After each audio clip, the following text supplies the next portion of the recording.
When you're using the Revic ballistics ecosystem, there's two methodologies for establishing your starting conditions.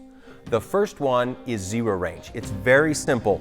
Pick a distance, sight your rifle in at that distance, and then all your ballistic calculations are based from that point forward. So let's say it's 100 yard zero, then your ballistic calculations start at 100 yards, and 800, 900, 1,000 yard solutions are based on that starting condition.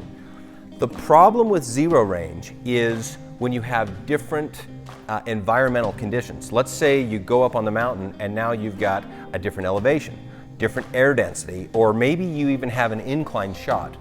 If all of your ballistic calculations start from that assumed perfect initial condition, then you're going to have a built-in error downrange that gets bigger and bigger the farther you get. Now, most of the ways that we've calculated ballistics have used zero range, and so you really don't start seeing that error until you get out past a half mile.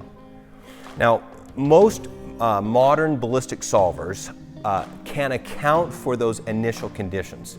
And essentially what you do is you pick your zero range and your point of impact offset, but you also plug in the pressure, temperature, compass heading, etc., even the wind conditions for that specific zeroing setup. And so you go through and you put all these conditions in, and that's your zeroing conditions.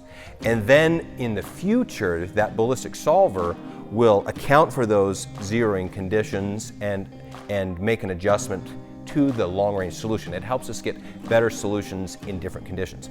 Now, a few of the new solvers are referring to this initial conditions as zero angle.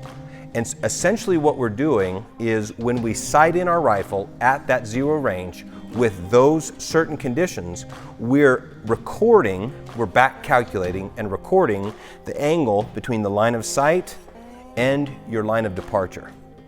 And so what we'll do is we'll plug in the range we shot, the point of impact offset, all of the environmental conditions, wind conditions, etc., and the solver will back calculate what that initial mechanical angle is. When I'm turned to zero, what is that angle?